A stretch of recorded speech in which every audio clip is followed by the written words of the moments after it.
Clase del día domingo 12 de diciembre de 2021, correspondiente al curso de Mecánica de Fluidos 1, secciones A y D, en reemplazo de la clase del día lunes, que fue suspendida por la certificación de la facultad.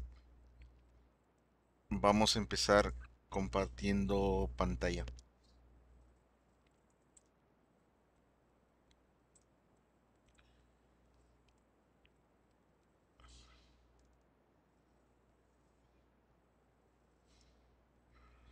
El día de hoy vamos a ver lo que es la similitud dinámica, el último tema de el curso,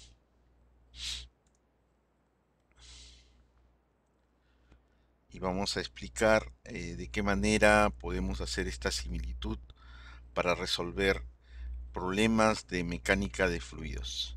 Hasta el momento hemos realizado un método, el llamado método integral, para resolver problemas de mecánica de fluidos.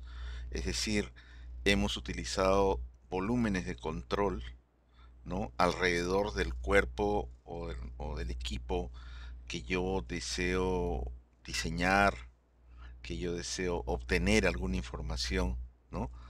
Y utilizando esos volúmenes de control, he podido resolver problemas, ¿no? Obtener resultados, ¿no? Pero a veces el volumen de control no nos ayuda para poder resolver un problema. Y uno de los problemas que prácticamente no nos ayuda el volumen de control a resolverlo es el de la fuerza de arrastre.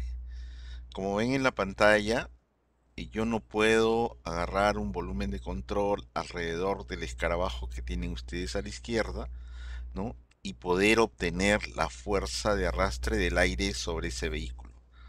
Tampoco lo puedo hacer sobre el camión que ven a la derecha. Y la razón es muy sencilla. En la superficie de este escarabajo, en la superficie de este camión, ¿no?, se va a generar una especie de torbellino, ¿no?, que lo vamos a marcar acá con el resaltador,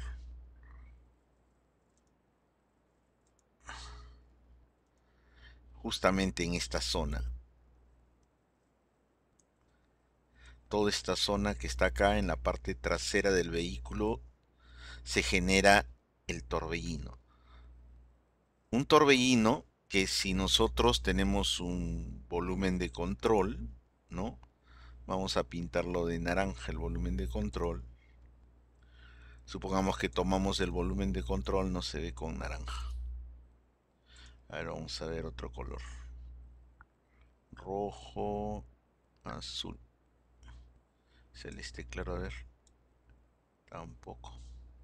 Bueno, ahí lo estoy dibujando encima del vehículo. Ven ustedes esto sería mi volumen de control. Entonces en esta zona, en esa zona donde estamos teniendo en esta zona, acá vamos a tener turbulencia y vamos a tener una salida de flujo. Entonces, esta zona ya no vamos a tener lo que se llama una sección constante como las que hemos tenido. No vamos a tener una sección con flujo uniforme, vamos a tener una sección con flujo turbulento. Entonces, y no voy a poder predecir porque lo que se genera acá es un torbellino en esta zona. Entonces no me va a permitir, mediante un volumen de control que rodea el cuerpo, obtener esa fuerza de arrastre.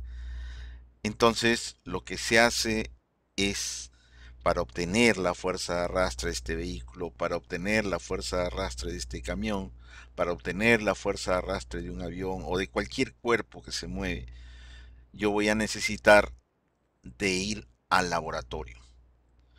De ir al laboratorio a hacer una pequeña maqueta de este auto, ¿no?, y probarla en un túnel de viento.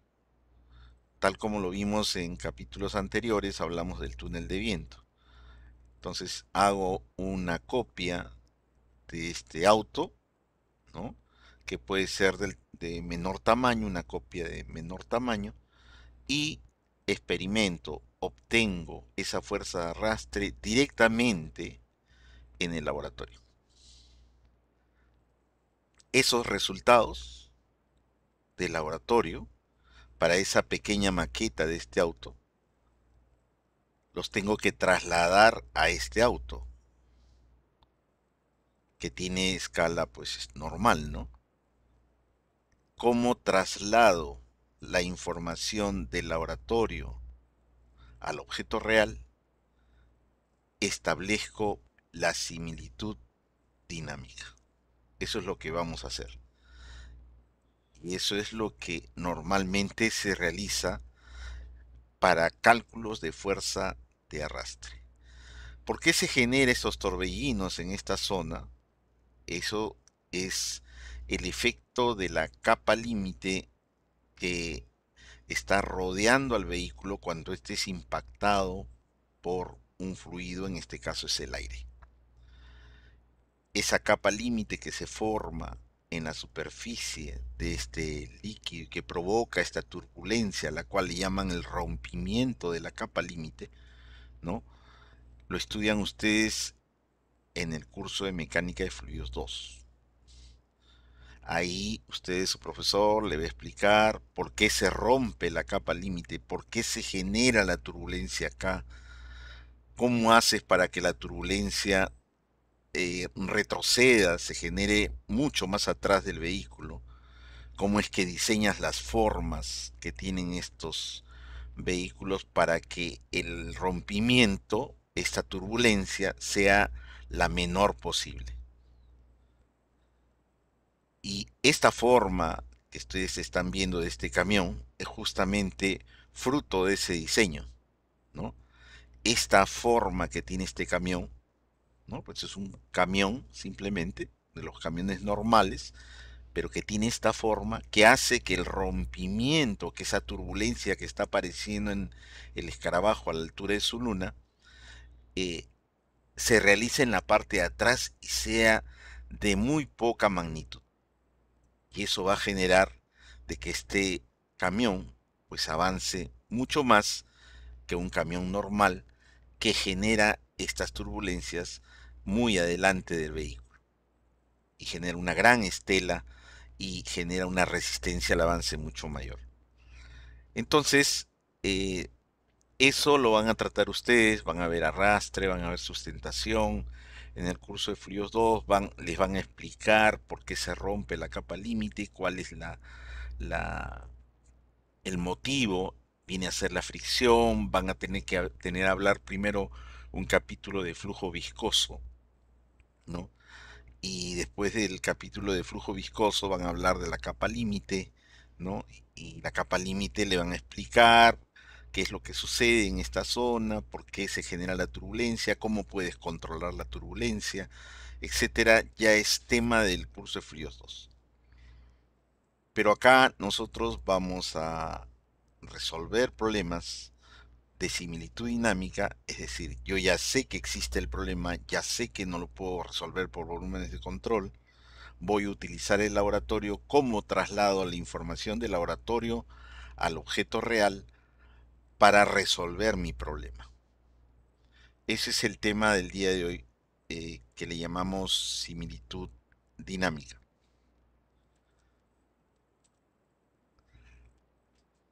Y aquí tenemos justamente lo que les acabo de explicar, ¿no? Vemos un ala de avión, ¿no?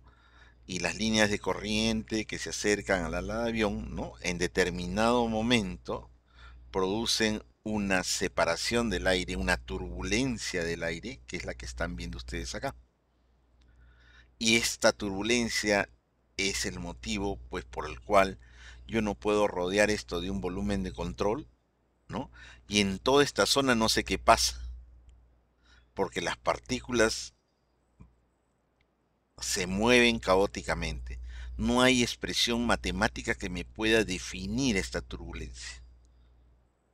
Entonces, por ahí se ven todos los que calculan fuerza de arrastre, ¿no? En la necesidad de calcular la fuerza de arrastre, no mediante el volumen de control, no mediante el análisis diferencial ni simulación, sino yendo al laboratorio y experimentando.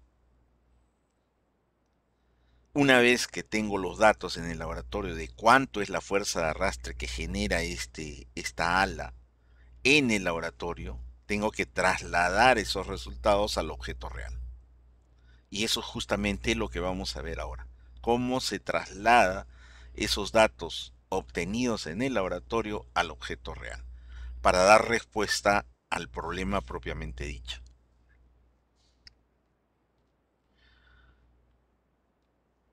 Al elemento que yo voy a hallarle la fuerza de arrastre, al objeto real, le llamamos prototipo.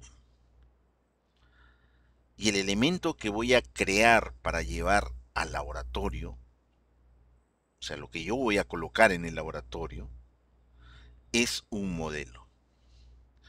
Puede ser que el objeto real que tenga yo acá, ¿no? En este caso es un automóvil, ¿no?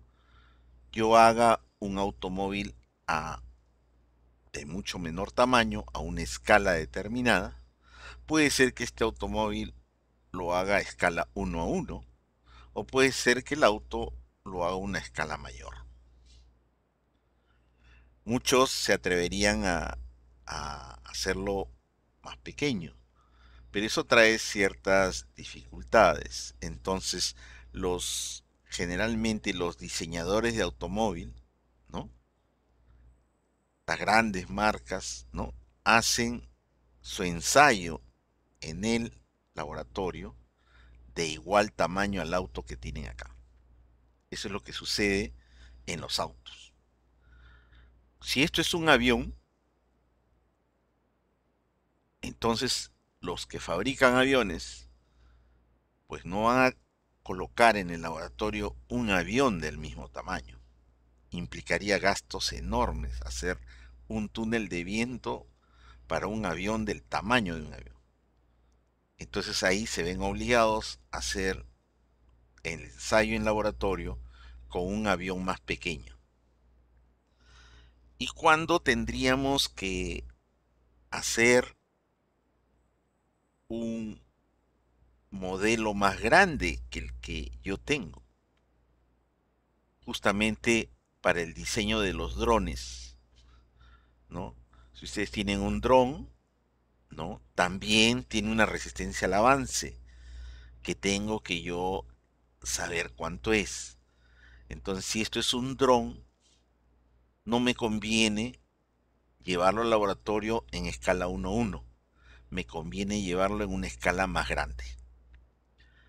Entonces, dependiendo del objeto que yo quiera analizar, crearé mi modelo más pequeño, del mismo tamaño o más grande que el original. Ya les he dado los tres ejemplos, ¿no? Si esto es un avión, modelo más pequeño. Si esto es un auto, modelo escala 1:1. Y si esto es un dron, el modelo es más grande que el dron. Eso es lo que normalmente se utiliza. Acá vemos un túnel de viento y hablamos de túnel de viento cuando vimos energía, ¿no? Es un circuito cerrado por donde circula aire, ¿no? Y movido por un ventilador, y hay una zona llamada zona de prueba donde yo voy a ensayar, donde yo voy a colocar justamente mi auto, ¿no? Este es un túnel de viento para un auto, ¿no? Es enorme, ¿no? Pero el costo lo justifica para poder realizarlo a escala 1:1, ¿no? Ya es un estudio de costos que han hecho ellos y es preferible hacerlo a escala 1:1. Entonces, pero para otros prototipos, en el caso de un avión, ya no es rentable, tienen que hacerlo pues mucho más pequeño, ¿no? Lo del modelo del avión. Entonces, este es el túnel de viento, ¿no? Para empresas automotrices, son de esta magnitud más o menos. Y bueno, acá tenemos dentro de esto que están viendo ustedes acá adentro, es la zona de prueba donde el aire está impactando sobre este vehículo y en la parte de abajo hay un soporte que tiene un dinamómetro que directamente mide cuánto es la fuerza que le esté ejerciendo el aire a este vehículo y se comienza a medir eso. Aparte también se analizan las formas, ¿no?, del vehículo, ¿no?, que tiene formas aerodinámicas. Los diseñadores de los autos acá colocan pues la pintura del mismo material, el mismo coeficiente de fricción, de tal manera y pintan el flujo de aire para ver justamente esa turbulencia que les dibujé al comienzo, ¿no? Dónde se está dando y poder corregir las formas y de esta manera evitar pues que la fuerza de arrastre limite a la velocidad de este vehículo.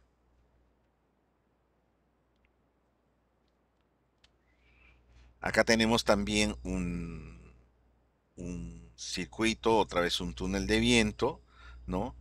Pero acá en la zona de prueba que están viendo ustedes acá, ¿no? Esta es la vista de planta, ¿no? Tenemos pues un pequeño avión, ¿no? Entonces es un avión hecho a escala, ¿no? Y acá solamente está en en un circuito abierto, en un túnel de viento abierto, coge del exterior y lo bota hacia el exterior. Este es un circuito cerrado, ¿no? Y en ambos estamos viendo pues el avión pequeño, ¿no? El modelo pequeño con su soporte, ¿no? Y lógicamente ahí va a estar su dinamómetro y cada impacto de aire o cada flujo de aire que yo le dé, pues me va a dar directamente la fuerza de arrastre, medida en un dinamómetro. Lógicamente que hay que tener cuidado, que las líneas sean paralelas, ¿no? Ya les expliqué estos alineadores que debían de tener los túneles de viento, de tal manera de que el flujo entre paralelo al, en contra del pequeño modelo que yo voy a utilizar, ¿no? Y acá está el ventilador, pues que es el encargado de dar la vuelta y vuelta y vuelta al fluido, aire en este caso, para que se pueda hacer la prueba de este pequeño avión. Este es el túnel abierto, ¿no? Cogemos el aire, luego lo botamos hacia el exterior, ¿no? Y esta es la zona de pruebas, ¿no? Donde yo voy a ensayar la fuerza de arrastre, en este caso una pelota, una esfera que están viendo ustedes acá. Quiero ver cuánto es la fuerza de arrastre que se genera en esta esfera, ¿no? Este es igual al que tenemos en la facultad, en el laboratorio de ingeniería mecánica. Nosotros tenemos un túnel de viento abierto y también tenemos dos túneles de viento cerrados, ¿no?, que son más pequeños y que están en los compartimientos, en uno de los costados del laboratorio. Aquí también ven nuevamente un túnel de viento, ¿no? Acá está el ventilador, ¿no? Y esta es la zona de prueba. Acá están viendo donde dice modelo, un pequeño avión escala, ¿no? Donde se está probando. Este video ya lo pasamos, donde explicaba la utilización del túnel de viento. Lo pasamos cuando vimos la ecuación de la energía. Lo vamos a pasar nomás. Y vamos a ver lo que es la similitud dinámica, ¿no? Yo tengo un objeto al cual le quiero medir la fuerza de arrastre, F sub D, ¿no? Y tenemos que relacionar lo que le pasa al modelo con el prototipo o el objeto real, ¿no? Mediante la similitud dinámica, ¿no? ¿Qué se debe cumplir para que exista la similitud dinámica? Debe cumplirse tres cosas: la similitud de geometría o la similitud de forma, la similitud cinemática o la similitud entre las velocidades y aceleraciones, y la similitud dinámica, que es la similitud de fuerzas. ¿Qué significa esto? Que deben ser similares la forma del modelo que está en el laboratorio con el prototipo, que es el objeto real. Debe haber una similitud. ¿Qué cosa significa similitud cinemática? Debe haber similitud entre las velocidades y aceleraciones que se dan en el laboratorio sobre el modelo con las velocidades y aceleraciones que se dan en el objeto real llamado prototipo. ¿Qué cosa es la similitud dinámica? Debe haber similitud entre las fuerzas que están actuando en el pequeño modelo que está en el laboratorio con las fuerzas que realmente van a sentir el objeto real llamado prototipo en la vida real. Entonces deben existir las tres para que haya una similitud completa, ¿no? Pero estas van encadenadas, estas van en cadena, ¿no? Y vamos a verlas a continuación. ¿Qué es la similitud geométrica? Pues simplemente es la similitud de forma, ¿no? El objeto real debe guardar una relación con el modelo, ¿no? Si esta es su longitud del auto, LP, longitud del prototipo, longitud del objeto real, LM es la longitud del modelo, es menor y está pues relacionado mediante una escala, ¿no? Un factor de escala. Y esto debe tener una proporción. Todas sus medidas, el ancho, el alto, el tamaño de las llantas, todo tiene que guardar la misma relación. Cualquier longitud del objeto real llamado prototipo debe guardar una misma relación con el pequeño modelo que yo voy a ensayar en este caso en el laboratorio.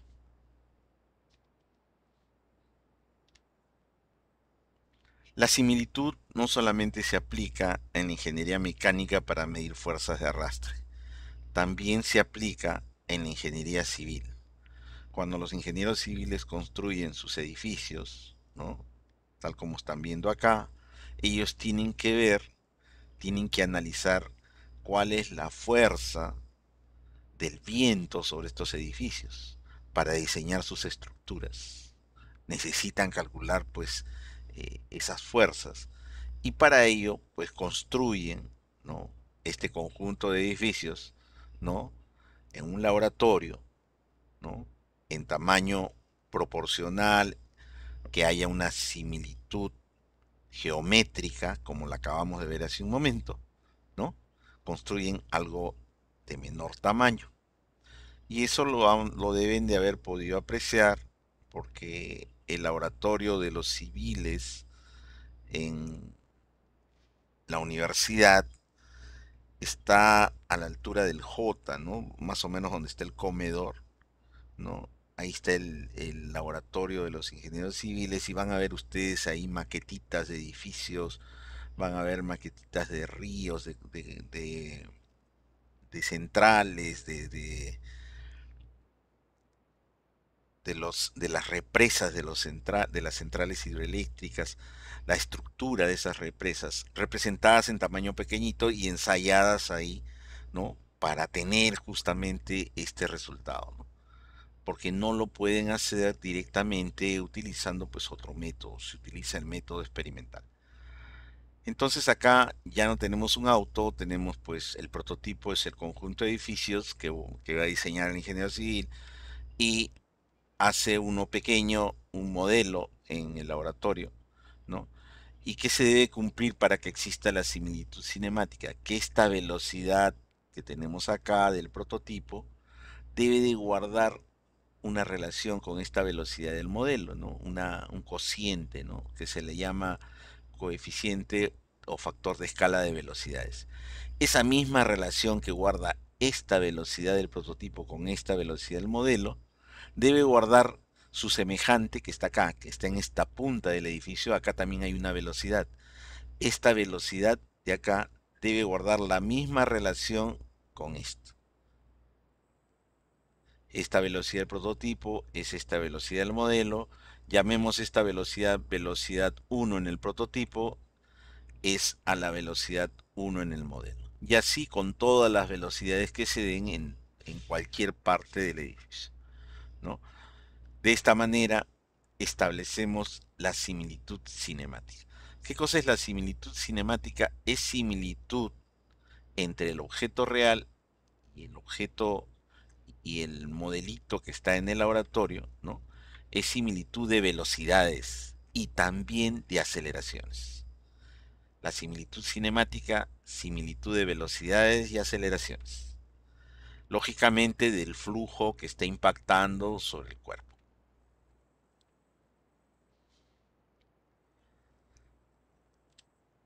La similitud dinámica. ¿Qué cosa es la similitud dinámica? Es la similitud de fuerzas, ¿no? Las fuerzas que van a actuar sobre este elemento real, otra vez hemos vuelto al ejemplo del auto, ¿no? Esta fuerza que está actuando en el prototipo, en el objeto real, ¿no? Debe ser similar, ¿no? Debe tener una similitud con la fuerza que está actuando en el modelo. Pero sobre un auto, cuando se está moviendo, ¿no? Se está trasladando, no solamente hay una fuerza, hay varias fuerzas. Entonces, cada una de las fuerzas que esté accionando sobre este vehículo tendrá la misma relación entre prototipo y modelo. Entonces, similitud de formas es similitud de longitudes. Similitud cinemática es similitud de velocidades y aceleraciones entre modelo y prototipo. Y similitud dinámica es similitud de fuerzas que actúan en el prototipo con fuerzas que actúan en el modelo.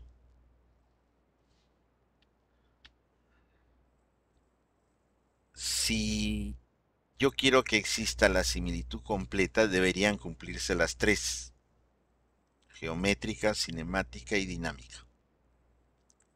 Pero acá hay algo que viene encadenado.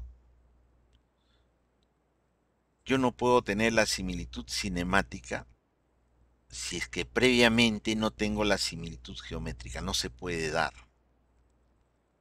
O sea, no se puede dar que no haya similitud geométrica y yo tenga similitud cinemática. Esto es imposible, está encadenado. O sea, si yo tengo la similitud geométrica, automáticamente puedo tener la similitud de velocidades y aceleraciones. Y si yo tengo la similitud de velocidades y aceleraciones, ¿no? Tengo similitud de aceleraciones y las masas son similares, masa por aceleración, ¿qué cosa me da? Fuerzas. Entonces, el tener la similitud dinámica necesariamente tiene que tener previamente la similitud cinemática. Y si no hay similitud de aceleraciones, no puede haber similitud de dinámica, similitud de fuerzas. Entonces eso está encadenado. Para que exista la cinemática, tiene que haber la geométrica. Y para que exista la dinámica, tiene que haber la cinemática. Y si hay similitud dinámica, se cumplen las tres, por lo tanto hay similitud completa. Y acá está lo que les dije, ¿no? La similitud cinemática necesariamente necesita de que exista la similitud geométrica, ¿no? Esa es la primera flecha que está escrita. Y la última, para pasar de similitud cinemática dinámica, ¿no? Si yo tengo similitud cinemática, tengo similitud de aceleraciones. Y si tengo distribución de masas similares en ambos cuerpos, entonces existe la similitud dinámica y por ende la similitud completa, que es lo que se está expresando acá en la última expresión.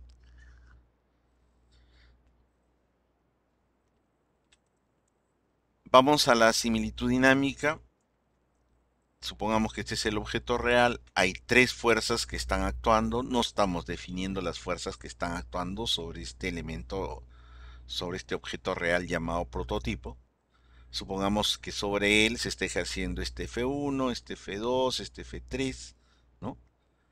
Y yo hago mi pequeño modelito con similitud de forma, con similitud cinemática, y voy a obtener fuerzas sobre este pequeño elemento de laboratorio, ¿no? Correspondientes, ¿no? Para F1 tendré mi F1 del modelito. Para F2 tendré mi F2 del modelito y para F3 tendré mi F3 del modelito, ¿no? Entonces yo voy a tener acá tres fuerzas actuando sobre el objeto real, tres fuerzas actuando sobre el modelo. Por lo tanto, si junto estas tres fuerzas, ¿no? Las sumo como vectores, me va a dar una fuerza resultante llamada F. Y si yo sumo las tres fuerzas del modelito, me van a dar también una fuerza resultante llamada F'. Entonces vamos a tener un polígono de fuerzas semejante a otro polígono de fuerzas mucho más pequeño. ¿Qué se cumple acá? Que esta fuerza que está acá, ¿no? Con respecto a esta, ¿no? Esa proporción, esa relación entre esta fuerza y esta, es la misma relación que existe entre esta y esta. Y es la misma relación que existe entre esta y esta. Y es la misma relación que existe entre esta y esta. Van a guardar relaciones cada una de las cuatro fuerzas que estamos viendo acá.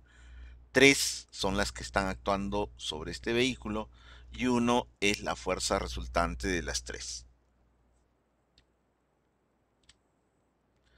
Acá lo tenemos nuevamente y justamente lo que les acabo de expresar, ¿no? Esta fuerza resultante y esta fuerza resultante del modelo, la fuerza resultante del modelo guarda una relación con la fuerza resultante del prototipo, del objeto real. La F1' del modelo guarda una relación con F1, que es la misma que guardan las resultantes. Y así, cada una de las fuerzas, F2 con F2', F3 con F3', guardarán la misma relación que la fuerza resultante con la fuerza F' del modelo. A esto se le llama el lambda de fuerzas, ¿no? La escala de fuerzas, la relación de fuerzas, que debe ser la misma entre cada correspondiente fuerza. Y eso lo podemos escribir así.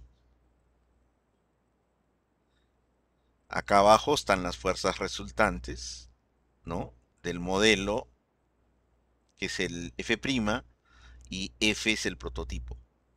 ¿Y qué cosa tenemos acá? Una de las fuerzas que actúa sobre este problema que yo quiero hallar. Entonces, la fuerza 1 relacionada con esta fuerza, con su fuerza resultante, esta relación F1F es la misma relación F1'F'. Eso es lo que tenemos acá. Lo mismo, F2 con F tiene la misma relación de F2' con F'. F3 con F es la misma relación de F3' sobre F'. Entonces lo que tenemos acá, ¿qué cosa es? Es una relación entre una de las fuerzas que está actuando sobre el cuerpo con respecto a su resultante, en modelo y en prototipo. Deben ser iguales. La otra fuerza que actúa sobre este cuerpo es F2. Por lo tanto, este F2 entre su resultante para el prototipo debe ser igual entre esta F2' entre su resultante para el modelo. Esas tres relaciones se cumplirían acá. Cada fuerza que actúa con respecto a su resultante, cada fuerza que actúa con respecto a su resultante, cada fuerza que actúa con respecto a su resultante debe ser igual en modelo y en prototipo, para que exista la similaridad dinámica, para que este polígono de fuerzas tenga semejanza entre este, tenga similitud entre este y este. Pero ese es cuando tenemos tres fuerzas. Recuerden que estas relaciones, acabamos de ver, es una de las fuerzas que actúa con respecto a su resultante, otra de las fuerzas que está actuando con respecto a su resultante, otra de las fuerzas que está actuando con respecto a su resultante. Bueno, la fuerza resultante, ¿no? La fuerza le llamamos fuerza de inercia. Entonces diríamos, una de las fuerzas que actúa sobre el cuerpo relacionada con su fuerza de inercia debe ser igual en prototipo y en modelo. La segunda fuerza que actúa sobre este elemento, que es esta, con respecto a su fuerza de inercia, debe ser igual en prototipo y en modelo. Entonces, dependiendo del cuerpo que yo tenga, puede ser que tenga, pues, de repente este es un automóvil que tiene tres fuerzas que están actuando sobre él. O de repente es un avión que tiene solamente, pues, dos fuerzas actuando sobre él. O cuatro fuerzas actuando sobre él. ¿Qué fuerzas son las que posiblemente actúen sobre un cuerpo? Bueno, dependerá del curso. Para el curso de mecánica de fluidos, las fuerzas que posiblemente podamos obtener las vamos a colocar acá y está en este cuadro. Puede ser que una de las fuerzas sea la viscosa. Una de esas, F1, F2, F3 que hemos visto, puede ser la viscosa. Y como hemos visto, hay una relación entre la resultante y la viscosa, ¿no? Fuerza, inercia, viscosas. O también puede ser que una de esas fuerzas que actúan sobre el cuerpo sea una fuerza de gravedad, una fuerza gravitatoria. Entonces ahí tendríamos una relación entre la fuerza resultante y la fuerza gravitatoria. O puede ser que en ese problema de ese objeto, ¿no? Haya una fuerza de presión. Entonces necesitaré la relación de la fuerza resultante con respecto a la fuerza de presión. O puede ser que en ese problema hay una fuerza centrífuga. Tendré que saber la relación entre la fuerza resultante y la fuerza centrífuga. O puede ser que en ese problema haya fuerzas elásticas. Entonces necesitaré saber la relación entre la fuerza resultante y la fuerza elástica. O de repente en ese problema predominan las fuerzas superficiales de tensión superficial, entonces relacionaré la fuerza resultante con la fuerza de tensión superficial.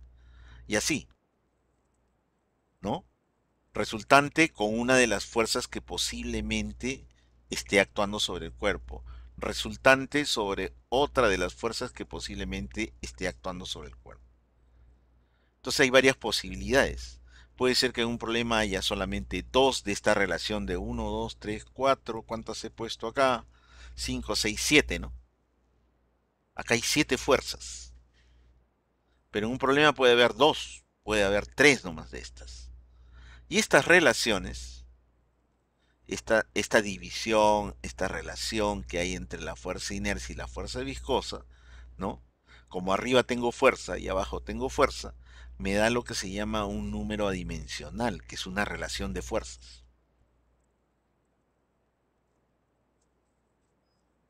Al dividir esta fuerza inercia o fuerza resultante entre la fuerza viscosa, me va a salir un adimensional. Y ese adimensional, si yo he relacionado la resultante con fuerza viscosa, pues lleva el nombre de número de Reynolds. Se le da un nombre a esa relación. Si yo relaciono las fuerzas de inercia con las fuerzas gravitatorias, ¿no? Recibe un nombre, se le llama número de Freud. Si yo relaciono la fuerza de inercia con la fuerza de presión, el resultado me da el número de Euler o también el coeficiente de presión, pero el más conocido es el número de Euler. Si tenemos acá relación de la fuerza resultante y dentro de las fuerzas que están actuando sobre el cuerpo hay una fuerza centrífuga, entonces ahí tenemos el coeficiente de velocidades, que es igual a velocidad entre RPM por diámetro. Inercia elásticas, sale el número de Cauchy o el famoso número de Mach, velocidad entre velocidad del sonido. El otro que sale en los juguetes, en los pequeños botes que se mueven a control remoto en los juguetes, ahí influye mucho dentro de ese juguete la tensión superficial. Entonces ahí va a intervenir esta fuerza de tensión superficial relacionada con la fuerza resultante, me va a dar el número de Weber. Y la fuerza de inercia con la fuerza de vibración me da el número de Strouhal. Entonces, hay diferentes relaciones entre fuerza resultante y fuerza que está actuando sobre el cuerpo que estoy analizando. Todas van a actuar sobre un cuerpo, es imposible. A lo más actúan una, dos, otras tienen muy poca magnitud y se desprecian. O a veces una fuerza se anula con otra. Entonces, lo normal, lo normal es que hayan estas, ¿no? La viscosa, la gravitacional, la depresión, la fuerza de tensión superficial, son las que normalmente vamos a encontrar en un problema. Pero ahí tienen la relación completa, si es que se presentara, pero lo frecuente es esto, que sobre un cuerpo actúen estas fuerzas. Y bueno, acá está pues la misma relación, ¿no? De esas fuerzas que acabamos de ver en el dibujo, que son el número de Froh, el número de Reynolds, el número de Weber y el número de Mach. ¿Qué vienen a ser estos números adimensionales? Relación de fuerzas. Son relaciones de fuerza. Pero si en un problema, supongamos, ¿no? Supongamos que tengamos esto. Tengo un problema y es fuerte la fuerza viscosa y es fuerte la fuerza gravitacional.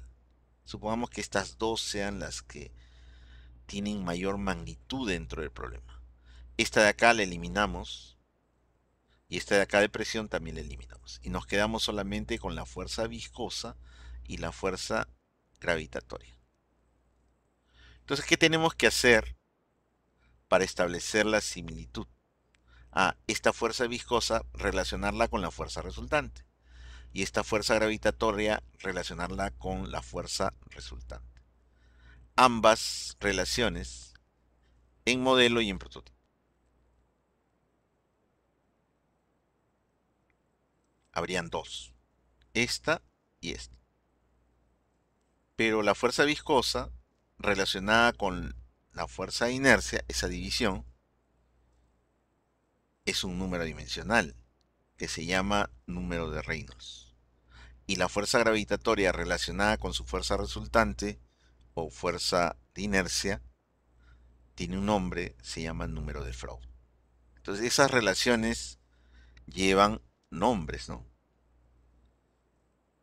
Números famosos, ¿no? Que tienen aplicaciones, ¿no? Que los vamos a ver en los problemas, ¿no? Y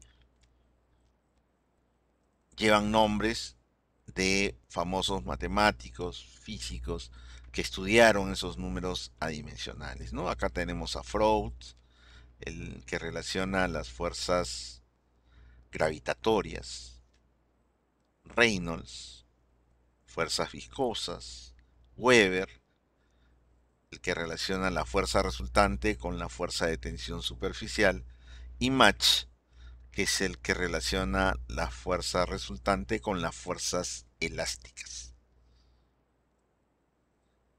Y de ahí salen los nombres de estos números adimensionales. Entonces, vamos a un primer ejemplo, ya nos vamos a la parte práctica, a la parte operativa, ¿no? Generalmente, para relacionar estas fuerzas, ¿no? Para en un problema determinado, por ejemplo, este es un problema, dice, la potencia de una hélice.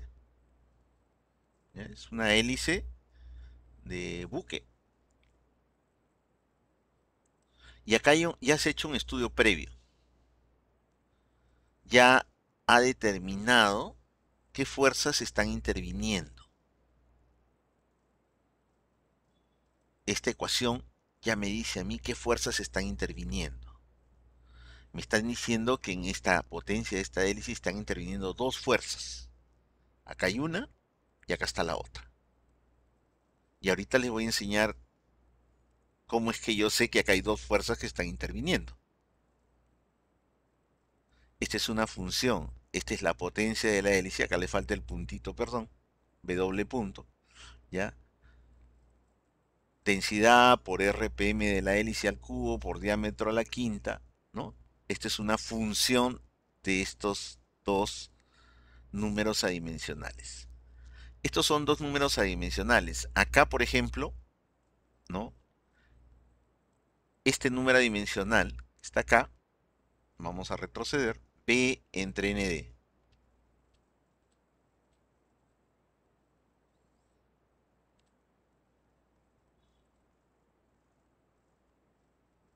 ¿Lo ven acá?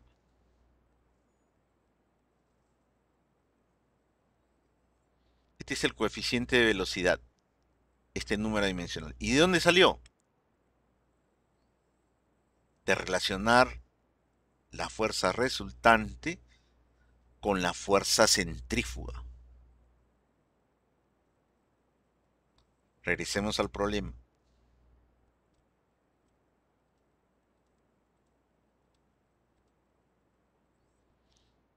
Ven ustedes acá este otro término.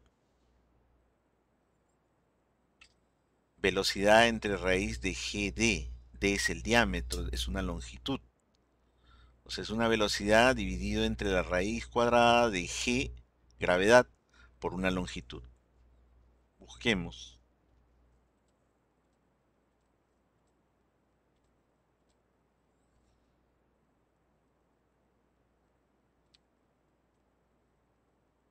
Acá está.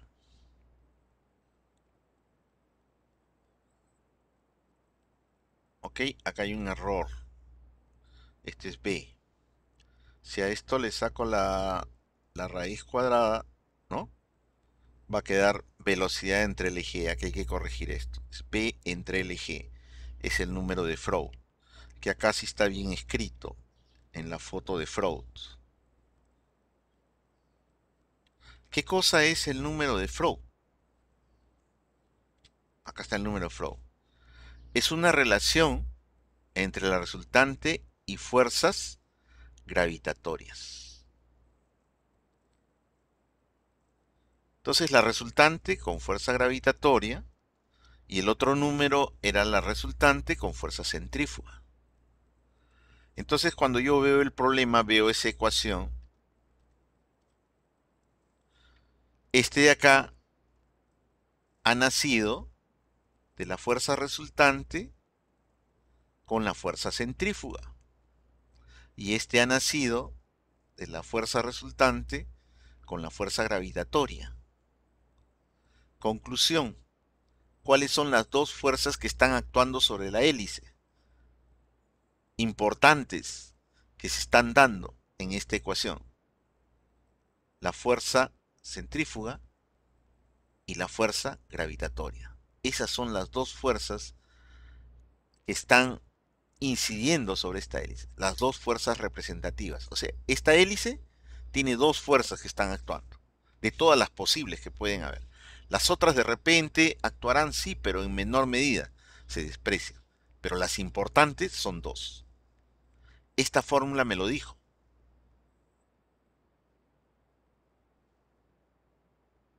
Esta expresión me ha dicho a mí que esas son las dos fuerzas importantes. Ahora yo les voy a explicar cómo sacamos esta expresión. En, en el siguiente PPT que vamos a ver, yo les voy a explicar de dónde salió esta fórmula. ¿Ya? Pero ahora yo sé que esta expresión que estamos viendo acá ya me dice con sus números adimensionales, porque recuerden que esto es fuerza entre fuerza, son dos números adimensionales, con sus dos números adimensionales, con este número adimensional que se llama coeficiente de velocidad y con este número adimensional que se llama número de Freud, me dicen ya que hay dos fuerzas que están actuando sobre esta hélice, la fuerza centrífuga y la fuerza gravitatoria. Entonces, para que haya similitud de fuerzas, ¿qué debe de cumplirse? Recuerda que acá está la fuerza resultante entre la fuerza centrífuga. Y esta relación tiene que cumplirse en modelo y en prototipo. Esta relación, que ya está resumida acá, fuerza resultante entre fuerza centrífuga, que me da este coeficiente de velocidad, debe ser igual en modelo que en prototipo. Esta de acá, ¿de dónde salió? Fuerza resultante con respecto a quién, a la fuerza gravitatoria. Esa relación debe cumplirse en modelo y en prototipo. Ambas se tienen que cumplir. ¿Para qué? Para que haya similaridad completa entre el modelo y el prototipo.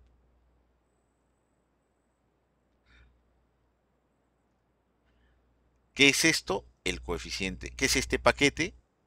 Es el coeficiente de velocidad en el modelo, el coeficiente de velocidad en el prototipo.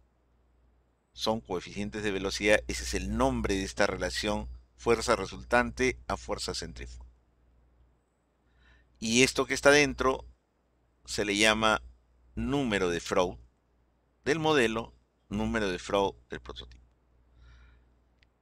Y para resolver este problema, lo que tengo que hacer es justamente aplicar esta igualdad en el problema, aplicar esta igualdad en el problema para poder dar respuesta al problema. Ahora sí, vamos a la solución del problema. Te dicen que es un modelo de escala de 1 a 5. El diámetro del modelo, ya saben que es el que está en laboratorio el modelo, el diámetro del prototipo es 1 a 5. Entonces el prototipo, el objeto real, es 5 veces más grande que voy a ensayar en el laboratorio. Entonces yo voy a crear acá una hélice a la quinta parte de su tamaño del objeto real, ¿no? Es una hélice de bote. Y la estoy probando, dice, a 1000 RPM. Por lo tanto, esto será las RPM de laboratorio, porque la estoy probando. Esta es la RPM a la que yo estoy probando, o sea, esa pequeña hélice, ¿no? Está siendo probada en el laboratorio a 1000 RPM. En un tanque de agua con carro de tracción requiere una entrada de potencia de 0.31 HP, ¿no? Entonces, esto está instalado en el laboratorio, ¿no? Y la potencia, ¿no?, que se está dando es 0.31 HP. Esta potencia es de laboratorio. Todos estos datos que están viendo ustedes acá, 1000 RPM y 0.31 HP, en el problema está diciendo que son en el laboratorio. Ahora dice, encuentre los valores correspondientes, ¿no? Se supone que esto tú has ensayado en el laboratorio, has ensayado la hélice pequeñita a 1000 RPM, has obtenido una potencia de 0.31 HP en el laboratorio, y quiere tú que mediante tu similitud dinámica encuentres los valores correspondientes de velocidad angular, o sea, es decir, cuánto será la velocidad angular del objeto real, cuánto será la potencia del objeto real. Tú agarras tu hélice, la construyes con similitud de forma, con similitud cinemática, con similitud dinámica. La similitud dinámica te dice que solamente van a actuar dos fuerzas, relacionas tus fuerzas, ¿no? Entras a probar al laboratorio, construyes con escala 1.5 tus formas, ¿no? Tienes 1000 RPM haciendo girar tu RPM de laboratorio, obtienes una potencia de hélice de 0.31 HP en el laboratorio, y yo quisiera saber esa hélice que la hice a 5 veces más pequeña, pues cuánto sería las RPM que debería girar y debería de tener como potencia para que las dos sean similarmente eh, completas, ¿no? Entonces, para que exista la similaridad, como ya vimos, este número de acá debe ser igual en modelo y en prototipo. Y este número que está acá se llama FRO, o lo que es lo mismo, velocidad entre raíz de GD del modelo es igual a velocidad de raíz de GD del prototipo.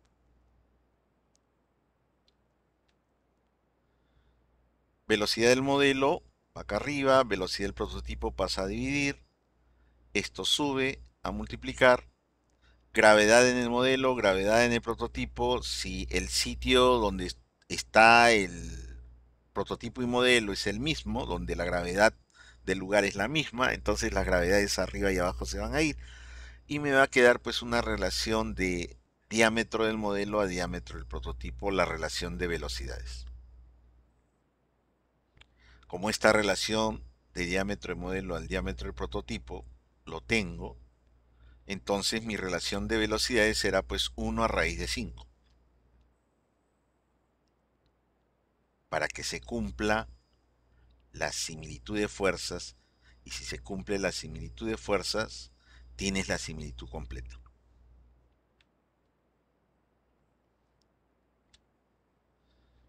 Ahora igualamos el otro número dimensional, el que tiene la relación fuerza resultante con fuerza centrífuga, ¿no? Que es el coeficiente de velocidad, que es este. En modelo y en prototipo debe ser el mismo, para que haya la similitud dinámica y por lo tanto la similitud completa. Ahí lo tenemos con su subíndice de modelo y de prototipo. Despejo la relación de RPMs del modelo con respecto al prototipo, y esta relación viene a ser la relación de velocidades y la relación de diámetros. Como ya sé cuánto es la relación de velocidades, es 1 raíz de 5, y ya sé cuánto es la relación de diámetros por los factores de escala que tenemos acá, 5, 1, entonces ya tengo la relación de RPMs del modelo y el prototipo para que se cumpla la similaridad completa, que es raíz de 5. Y aquí pues ya le puedo ingresar el valor. Resulta que el problema me dice que en el laboratorio las RPM que le estoy haciendo girar a la hélice es 1000 RPM, o sea, esta RPM del modelo es dato. Entonces, para allá la RPM del prototipo que está preguntando el problema, pues despejo, porque acá tengo el raíz de 5, y obtenemos pues el valor de las RPM del prototipo para que exista la similitud completa entre el modelo y el prototipo, que debe ser 447.2 RPM. La otra pregunta es la potencia. Para ello, agarro la fórmula general que tenemos acá, porque esta es una fórmula que me da la potencia de la hélice. La potencia de la hélice es todo esto, es rho n cubo de quinta, función de estos dos parámetros. Pero esto es una función de dos números adimensionales, ¿no? Que deben de ser iguales en modelo y en prototipo. Por lo tanto, esta función en modelo y en prototipo son idénticas. Entonces, si yo escribo esta fórmula para el prototipo, que sería todo esto, y esta misma fórmula para el modelo, porque esta fórmula funciona para hallar la potencia del modelo y para hallar la potencia del prototipo, estamos hablando de la misma expresión.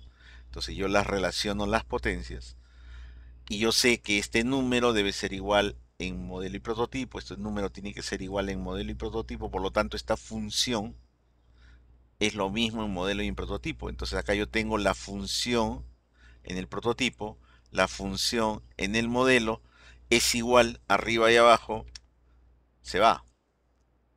Si el fluido que estoy utilizando en el laboratorio es el mismo que va a actuar en la vida real, ¿no? Entonces las densidades de ambos fluidos, el que estoy trabajando en laboratorio y el que estoy trabajando en la vida real, van a ser iguales, entonces se va arriba y abajo. ¿Qué me va a quedar? Que la relación de las potencias entre el prototipo y el modelo será una relación de RPMs al cubo y una relación de diámetros a la quinta.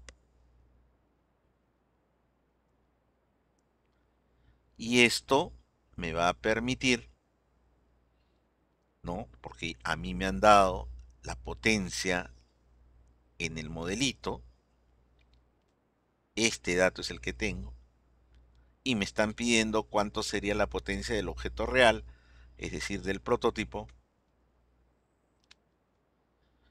y lo tenemos 86.65 HP, y con eso contesto el problema. Todo esto, que simplemente igualar los dos términos adimensionales que dan dentro de esta función nace de esta ecuación. Ahora la pregunta es, ¿de dónde sale esta ecuación? ¿Qué es lo que vamos a contestar a continuación?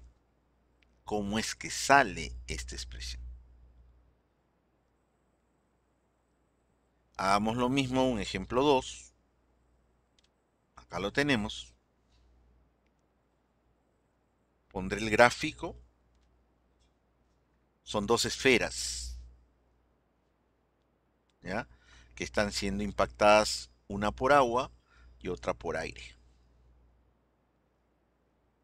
¿Ya? Caso 1 y caso 2. Quiero que, ¿cuál será la fuerza de arrastre? ¿No? ¿Cuál será el arrastre a esta velocidad si la viscosidad cinemática del aire es 13 veces la del agua y la densidad del aire es 1.28? Acá está la relación de viscosidades cinemáticas entre el aire y el agua. Te dan, dice, una esfera con ciertas dimensiones, ¿no? Es colocada en un flujo de agua, se está refiriendo a la que está acá. La velocidad del agua es 1.5 metros por segundo, la fuerza de arrastre para este caso es 4.5 newton. Si esta pequeña esfera tiene similitud dinámica con esta gran esfera, ¿no? Entonces la pregunta dice, ¿no? Si tienes otra esfera de diámetro doble como esta, dentro de un túnel de viento, quiero saber la velocidad del viento, quiero saber cuánto sería el correspondiente velocidad si estas dos tienen similitud dinámica, ¿no? Y cuál será la fuerza de arrastre de esta pelota más grande. Son dos pelotas similares, ¿no? Tienen similitud dinámica y te están dando datos de la pelota pequeña, vamos a decir el modelo, y te están preguntando la velocidad del aire y la fuerza de arrastre del aire del prototipo, ¿no? Que sería el caso 2. Acá la novedad es que tenemos agua y aire. No necesariamente tenemos el mismo fluido. Entonces, no está la ecuación. ¿Dónde está la ecuación salvadora? No está. Acá está. Por análisis dimensional, la fuerza de arrastre es, ahí está, la ecuación, la que me va a salvar para hacer la semejanza, para hacer la similitud entre esta pelota y esta de acá. Esta es mi ecuación salvadora, que la vamos a llamar fórmula racional. Y al igual que la anterior, ¿no? Tiene la variable despejada, en este caso la fuerza de arrastre. En la anterior era la potencia de la hélice, ahora es la variable que yo necesito, es la fuerza de arrastre, porque eso es lo que yo quiero saber, la fuerza de arrastre. Y acá está la función, pero solamente de un número adimensional, el número de Reynolds. Y si revisamos la tabla, vemos que el número de Reynolds, este número que está acá, nace de la relación entre la fuerza resultante y fuerza viscosa. Y no hay más. Por lo tanto, ¿qué quiere decir esta fórmula? Ya me está diciendo mucho. Me está diciendo que la única fuerza que está actuando en esta pelota representativa es la fuerza viscosa. Más no hay. En la anterior habían dos. El número de Freud y el coeficiente de velocidad, ¿no? En el problema de la hélice que acabamos de ver. Pero esta fórmula ya me está diciendo, acá la única fuerza que predomina a la hora que impacta un fluido sobre una esfera es la fuerza viscosa. ¿Cómo me di cuenta de la fuerza viscosa? Porque acá está el número de Reynolds. Y el número de Reynolds es relación de fuerza resultante con fuerza viscosa, o lo que es lo mismo, fuerza de inercia entre fuerza viscosa. Esta ecuación me lo ha dicho. ¿Qué tengo que hacer para obtener los resultados en el prototipo, teniendo los resultados del modelo y sabiendo que hay similitud dinámica entre los dos? tengo que igualar este número dimensional en modelo y en prototipo. Y eso es lo que hacemos, ¿no? Número de Reynolds del modelito es igual al número de Reynolds del prototipo. ¿Y cuál es la fórmula del número de Reynolds? Acá está. Velocidad por diámetro entre viscosidad cinemática. Velocidad por diámetro entre viscosidad cinemática. Va a ser lo mismo para el caso 1 que para el caso 2. Va a ser lo mismo para el modelo y el prototipo. Va a ser lo mismo para el modelo que esté en agua y el prototipo que esté en aire. Entonces la velocidad va a ser del agua, la viscosidad va a ser del agua, acá la velocidad va a ser del aire, la viscosidad va a ser del aire, y me dicen que esta pelota tiene el doble de diámetro que esta, ahí lo tiene. Esto se debe de cumplir para que exista la similaridad, que estos dos números adimensionales sean iguales. Despejo lo que me interesa, la velocidad del aire, de esta expresión. Y me va a quedar pues que es función de la relación de viscosidades entre el aire y el agua, que es dato del problema, la velocidad del agua, que es dato del problema, 1.5 metros por segundo, y de esta manera yo puedo saber cuánto es la velocidad de este aire que está impactando sobre esta esfera más grande, de 2 veces el diámetro de esta, de tal manera de que exista similitud entre la esfera pequeña y la esfera grande. ¿Cómo me aseguro que hay similitud? Porque he igualado los números adimensionales, en otras palabras, he igualado las relaciones de fuerza resultante a viscosa en modelo y en prototipo.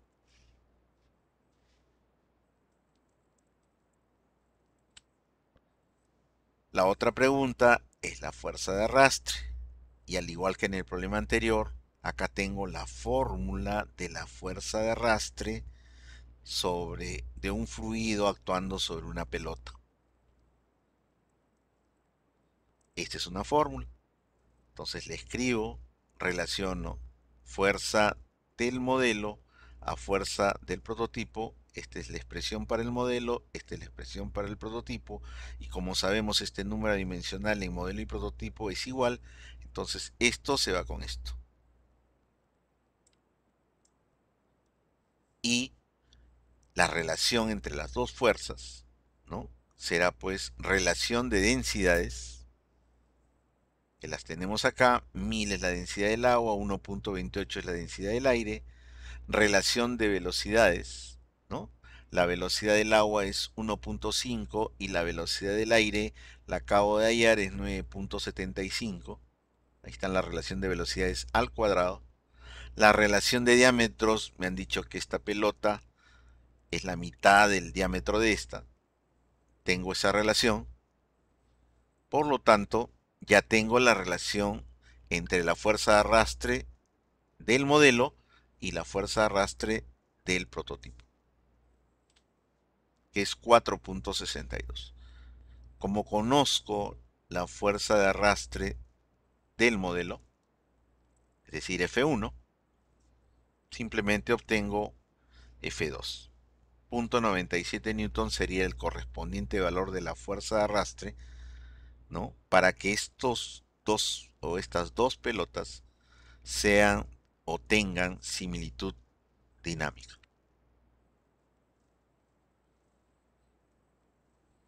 Entonces, en estos dos problemas estamos viendo que prácticamente no podemos hacer nada si es que no tengo esta expresión.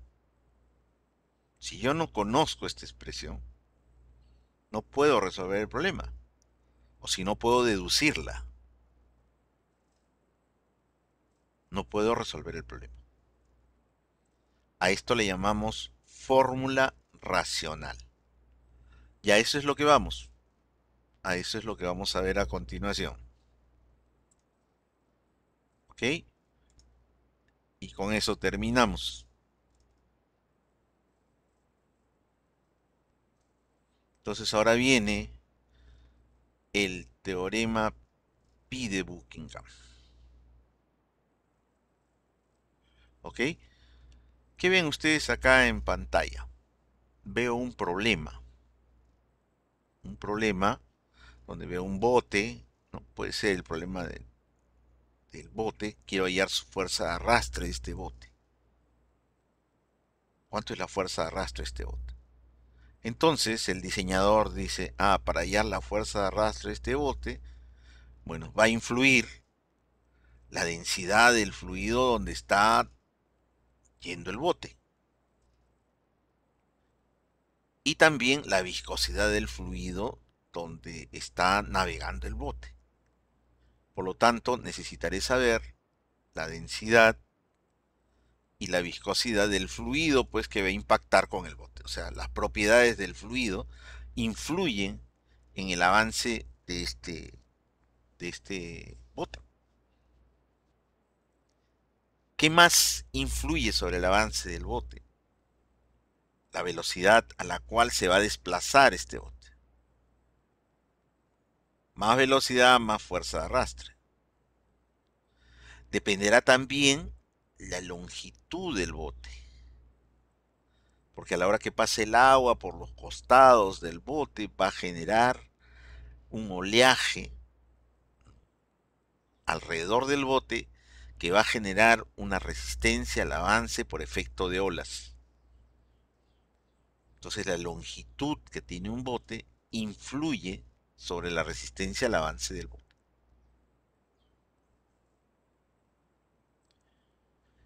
Y esas olas que se van a formar, ¿no?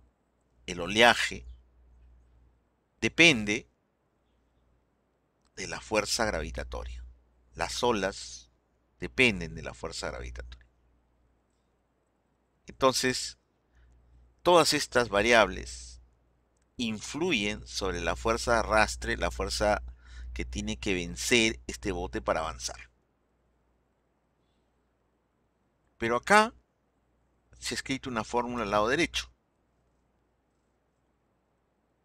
Una fórmula más pequeña. Acá yo tengo 1, 2, 3, 4, 5, 6 variables, ¿no? Densidad, velocidad, longitud, gravedad, viscosidad, más esta variable fuerza. Y acá tengo un paquete.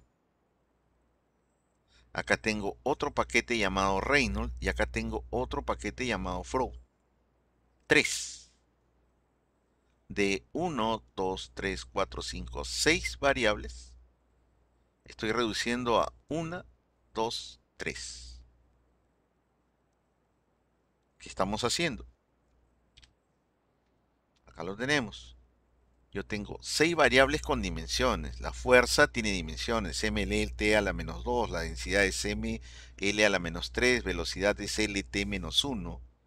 ¿No? La gravedad es LT a la menos 2. ¿No? Todas estas variables tienen dimensiones. Son 6 variables dimensionales. Estas son variables independientes y esa es una variable dependiente, ¿no? La F. ¿Y qué tengo a la derecha? 3 variables adimensionales. O sea, esta variable, este conjunto de variables que están acá, no tiene dimensiones. Esta no tiene dimensiones y esta no tiene dimensiones.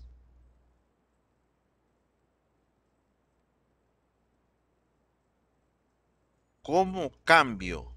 ¿Cómo hago para pasar una ecuación con 6 variables dimensionales a 3 variables adimensionales?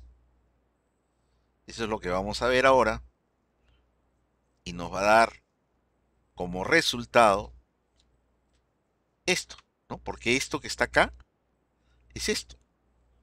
Si pasan este ρ b cuadrado L cuadrado acá a multiplicar, les va a quedar la fuerza de arrastre es igual a ρ b cuadrado L cuadrado función de este número dimensional, de este número dimensional, y a esto le llamamos fórmula racional.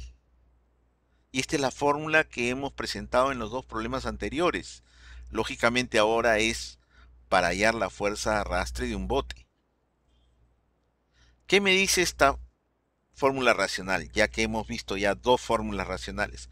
Me está diciendo que este número dimensional que está acá Si vemos la tablita, van a ver que es el número de Reynolds, y el número de Reynolds nació de relacionar la fuerza resultante con fuerza viscosa. Y este ya lo conocemos, lo hemos visto en el problema anterior. Este número se llama Froud. ¿Qué significa? Es relación de fuerza resultante con fuerza gravitatoria. Fuerza resultante con fuerza viscosa, y esta es fuerza resultante con fuerza gravitatoria. ¿Qué me dice esta expresión, fórmula racional? Me está diciendo, en este problema, la resistencia al avance de este bote depende, o sea, influye solamente dos fuerzas. ¿Cuáles son? La fuerza viscosa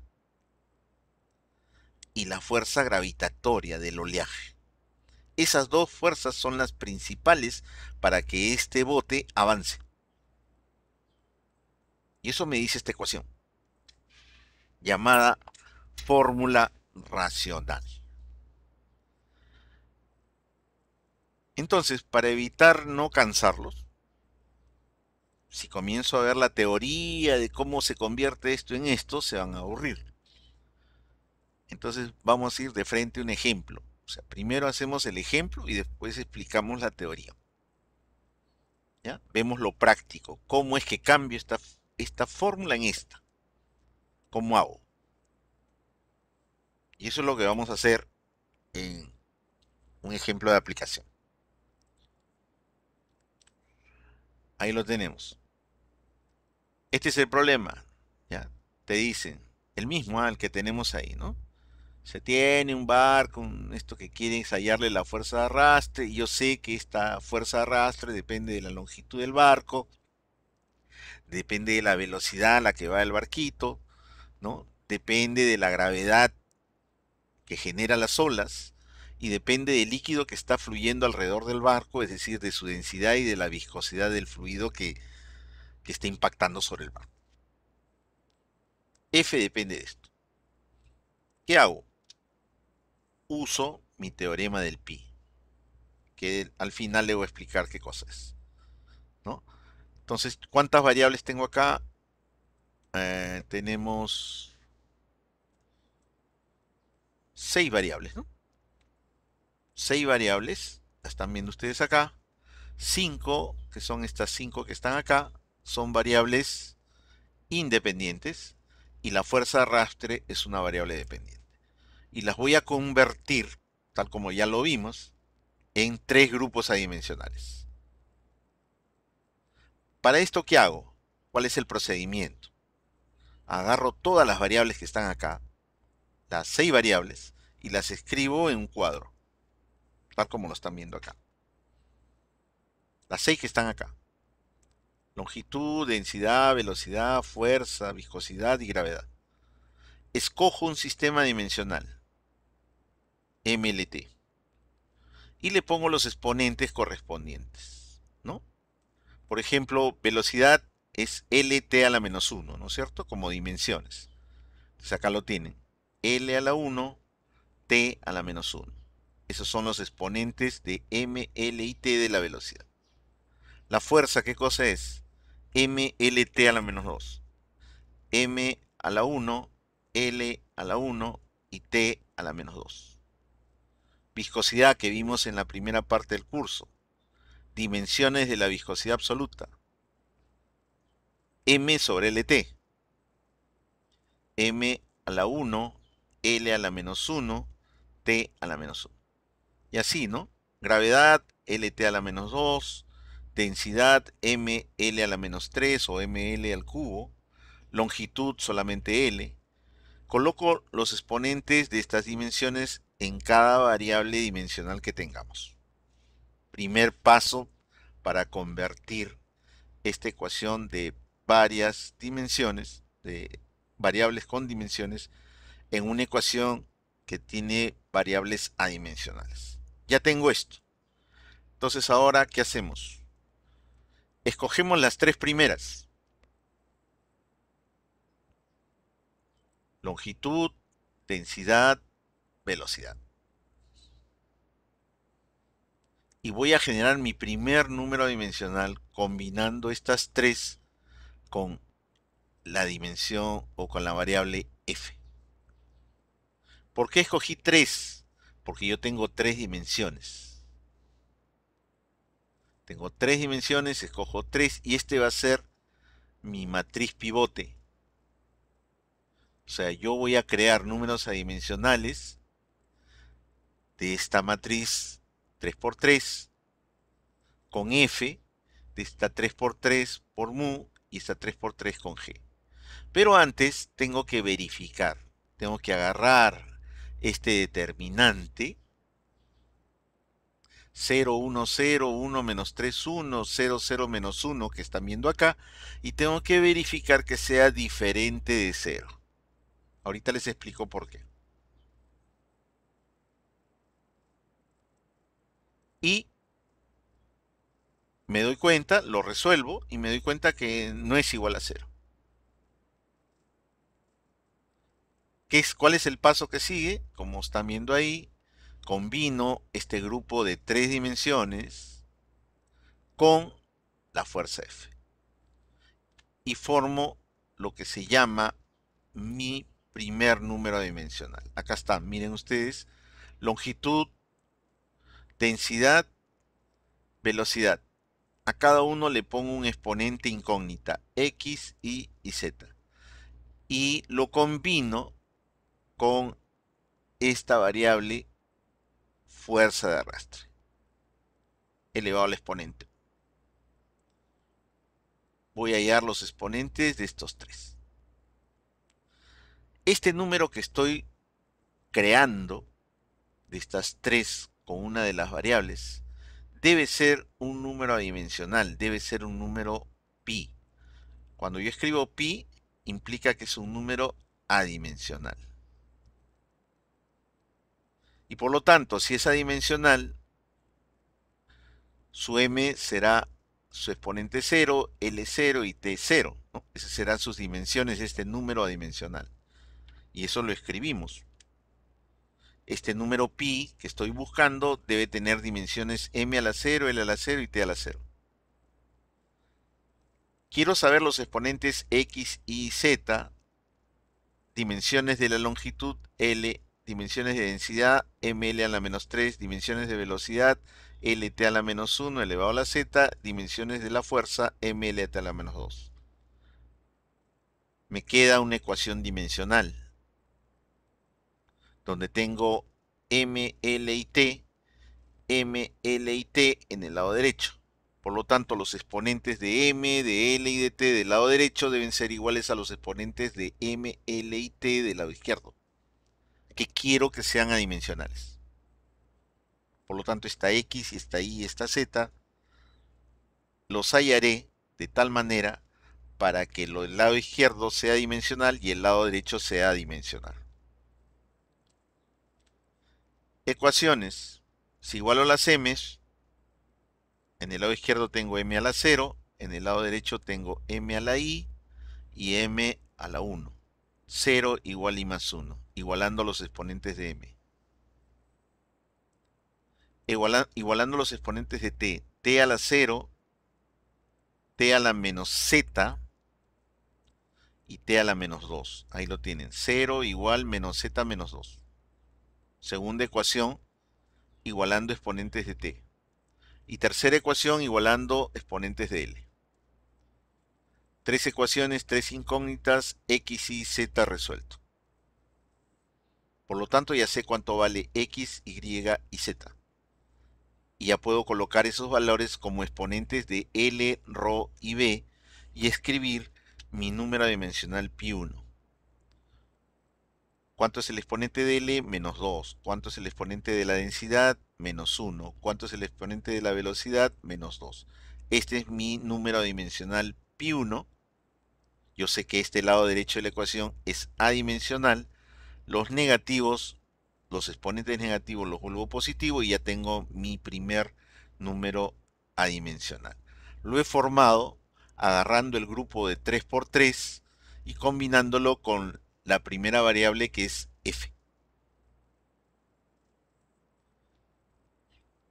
Hago lo mismo, ya este es método repetitivo, ¿no? El mismo grupo con la segunda variable que me está quedando libre, que es la viscosidad. Ahí están viendo ustedes LRO-B combinado con MO. Hacemos el mismo procedimiento, encuentro mis ecuaciones y obtengo mi número pi. Ahora, voy a retroceder un poco. ¿Recuerdan ustedes acá por qué el determinante tuve que verificar que era diferente de 0?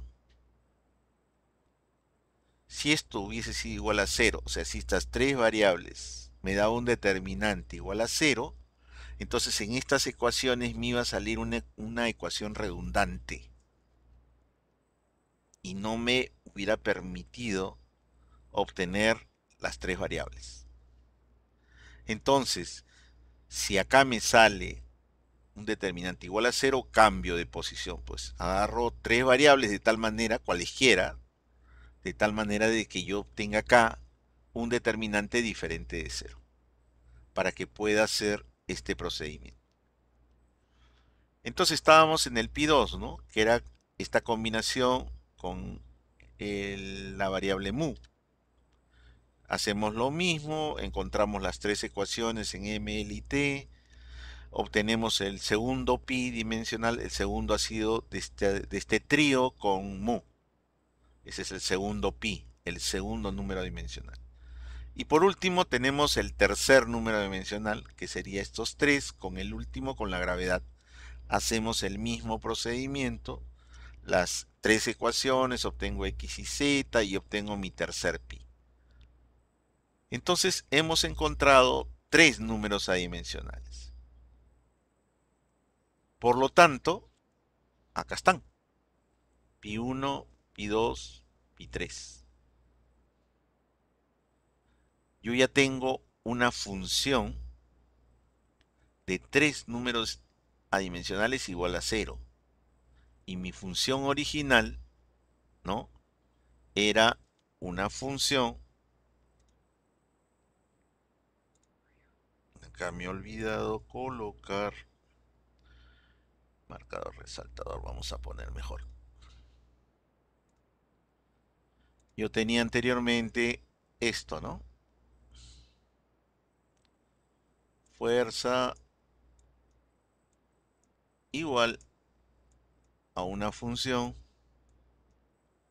de varias variables, ¿no? Densidad, viscosidad, que eran del fluido, la velocidad, ¿no? La longitud del bote y la gravedad que influye en el oleaje, ¿no? Estas eran la función, ¿no? Ahora, esta función llamada f, ¿no? Yo puedo pasar todas estas variables al lado izquierdo y escribir una función prima, ¿no? Y acá, ¿de qué? Una función prima, vamos a borrar acá.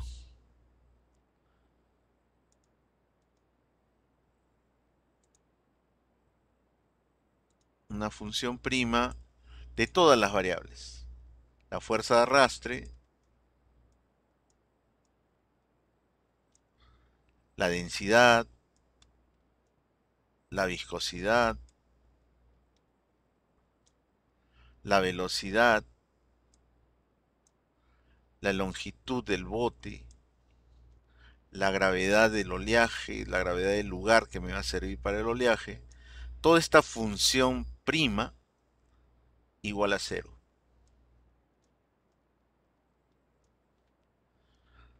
Todas las variables han sido pasadas al lado izquierdo de la ecuación. Y al pasarlos al lado izquierdo, pues sale una función diferente, ya no está f, sino una función f'. Entonces yo tenía, antes de empezar esto, una función de 1, 2, 3, 4, 5, 6 variables igual a 0. Todas estas variables eran variables con dimensiones. Ahora, ¿qué tengo? Tengo una función de 3 variables y las 3 variables son adimensionales. Eso es lo que he obtenido con este procedimiento. La tenemos acá. Ahora viene el acomodo algebraico de esta función. Estoy acomodando simplemente. Este número dimensional yo puedo invertir denominador con numerador, lo invierto y sigue siendo adimensional.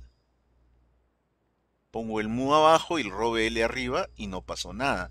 Sigue siendo adimensional. Invertimos el segundo número dimensional y esto sigue siendo válido. Invierto el tercer número dimensional, este que está acá. LG lo paso abajo y B cuadrado lo subo arriba y además a ambos, al numerador y al denominador de esto, le saco la raíz cuadrada. Me queda esto. Al invertirlo y al sacarle la raíz cuadrada al numerador y denominador, sigue siendo adimensional el tercer número dimensional.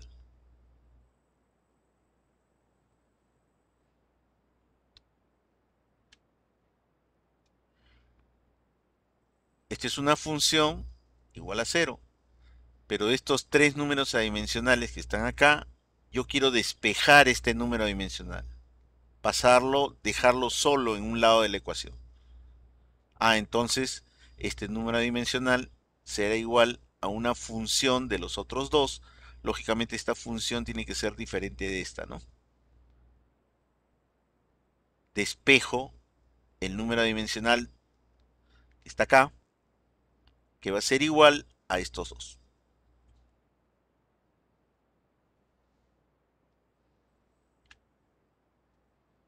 El denominador de este número dimensional lo paso a multiplicar. Y por último, este número dimensional es conocido para mí, es el número de Reynolds. Es el número que relaciona la fuerza resultante con la fuerza viscosa. Este también es conocido. Relaciona las fuerzas resultante con la fuerza gravitatoria. Se llama número de Freud. Y acá está la ecuación que ustedes tienen, que se le llama ecuación racional. Es una ecuación de números adimensionales, tres números adimensionales, y lo que yo tenía inicialmente era una ecuación de 6 números con dimensiones. Esto es lo que hemos hecho. Y esta es la que utilizamos para la semejanza.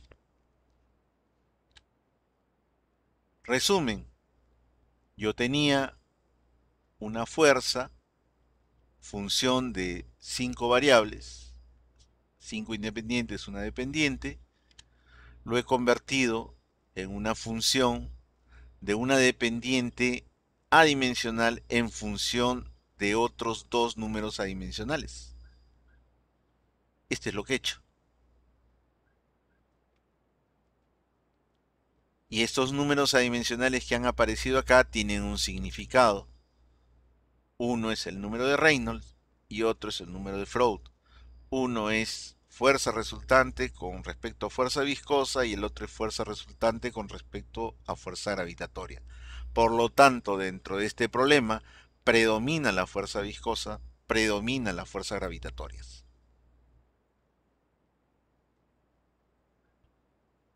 Y esta es la fórmula que queríamos saber. Un segundo ejemplo rápidamente, el del bote, ¿no? Este es este es lo que hemos obtenido ahora, ¿no? Ese es lo que acabamos de obtener, ¿no? Una función, la fuerza de arrastre en función de variables con dimensiones. Ahora tenemos una fuerza de arrastre en función de variables adimensionales. A esto le llamamos una fórmula racional. Ejemplo 2, lo hacemos rápidamente porque el procedimiento es lo mismo, ¿ya? Es la fuerza de arrastre sobre un cuerpo parcialmente sumergido, ¿no? y este cuerpo parcialmente sumergido, ¿no? Puede ser de repente un misil de esos que van al ras del agua, ¿no? A grandes velocidades, ¿no? Depende esa fuerza de arrastre de la longitud del misil, de la velocidad a la que va el misil, de la densidad y la viscosidad por donde está circulando el misil parcialmente sumergido, que es el agua, el módulo de elasticidad del aire de la parte no inmersa y la gravedad, la fuerza gravitatoria del oleaje que genera ese misil a la hora que comienza a desplazarse sumergido parcialmente. De esto depende la fuerza de arrastre.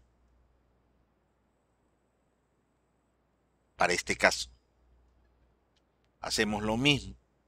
Escribimos todas nuestras variables, la dependiente y las independientes, tal como está viéndose acá. Escribimos los exponentes de cada una de ellas.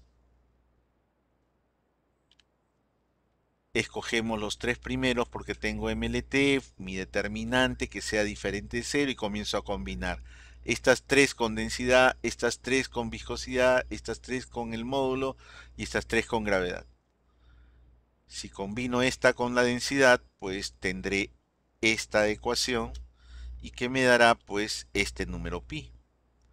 Igual combinaría estas tres con mu, estas tres con e y estas tres con g. Ya no lo he hecho acá, están los cuatro números adimensionales, me sale la función de los cuatro adimensionales igual 0, ya que empieza pues a darle forma a los números adimensionales para que se parezcan a los que ya conocemos. Pero acá vemos que hay fuerza de arrastre, fuerza de arrastre, fuerza de arrastre. Justamente la que voy a despejar está en tres de los números adimensionales. Entonces ya acá vienen los artificios, ¿no? Invierto el segundo adimensional y lo multiplico por el primero. Al invertir este segundo y lo multiplico por el primero, las fuerzas de arrastre se van a eliminar y me queda justamente el segundo adimensional sin la fuerza de arrastre. Igualito hago para el tercero, ¿no? Para el tercero invierto el tercer adimensional y lo multiplico por pi1 y ya no hay la fuerza de arrastre en el tercero. Bueno, acá no lo he invertido porque todavía no lo he hecho, ¿no? Acá está. Invertimos el tercero y lo multiplico por el primero. Al invertir el número dimensional y multiplicarlo por otro número dimensional, el resultado siempre sigue siendo un número dimensional. Entonces, invierto el segundo y lo multiplico por el primero y me da un nuevo segundo adimensional. Invierto el tercero y lo multiplico por el primero y me da un nuevo número dimensional. ¿Pero qué número dimensional estoy obteniendo? Acá está el match y acá está el Reynolds. Y acá ya lo están viendo al Freud. Velocidad entre raíz del eje. Falta invertirlo. Acá ya está el número de match. Si paso esta densidad a dividir en el denominador y si saco raíz cuadrada, ya me salió el match. Rho L entre mu. Ya está el número de Reynolds. Eso es lo que viene acá. Invertimos pi4 y pi1. El cuarto número dimensional y el primero. Ya está todo ordenadito. Está listo para despejar este número dimensional donde está la variable dependiente, que es fuerza de arrastre entre rho v cuadrado L cuadrado. Entonces miren cuántos números adimensionales tengo. 1, 2, 3, 4 números adimensionales. Este denominador lo paso a multiplicar y obtengo la fórmula racional Reynolds, Match, Freud. Reynolds es fuerza viscosa, Match es fuerza elástica, Freud es fuerza gravitatoria. En este problema, en este misil que se desplaza parcialmente sumergido, influyen tres fuerzas. La viscosa, las fuerzas elásticas y las fuerzas gravitatorias en el desplazamiento de este misil. Y eso es lo que me dice esta fórmula. Si yo quisiera ensayar para obtener la fuerza de arrastre de este misil en el laboratorio, ¿no? Lo que tendría que igualar para que lo del laboratorio sea igual al objeto real sería el Reynolds en modelo y prototipo, el Mach en modelo y prototipo y el Freud en modelo y prototipo. Si se cumple la igualdad de los tres, tengo la similitud completa. Resumen, esta es la fórmula original, esta es la fórmula con variables adimensionales y esta es la fórmula racional pasando esto a multiplicar, que es la que teníamos como premisa en los problemas de similitud. De esta manera obtenemos esta forma. Ahora viene la parte teórica que la hacemos rápidamente. ¿Qué cosa es análisis dimensional? Pues el análisis dimensional consta en cambiar, ¿no? Un método, utilizar un método experimental, ¿no? Donde yo conozco variables que intervienen en dicho problema y para compactarlos uso grupos adimensionales. ¿Esto qué va a reducir? Va a reducir justamente el tiempo que se va a emplear en la experimentación al tener grupos adimensionales. Los grupos adimensionales se caracterizan o definen un fenómeno físico, sea la fuerza arrastre sobre el misil, sea la potencia sobre la hélice, ¿no? Etcétera, ¿no? Y mediante una técnica, ¿no? ¿Cuál es esa técnica? La que acabamos de ver en los dos ejemplos. Hay varias formas, ¿ah? No es la única. Hay un teorema de Rayleigh para hacer lo mismo, convertir esas variables dependientes en números adimensionales, pero para este curso usamos el teorema Pi de Buckingham, que es el que les acabo de presentar, ¿no? La forma de cambiar las variables con dimensiones a variables adimensionales, ¿no? Se le llama teorema Pi de Buckingham. Es el que cambia, hace ese cambio, convierte en una fórmula racional. Ese es el teorema Pi de Buckingham. ¿Qué hace el teorema Pi de Buckingham? Pues tiene como premisa una variable dependiente con varias variables independientes, ¿no? Y las convierte en números adimensionales pi1, pi2, pi3, etcétera, los pi que tenga.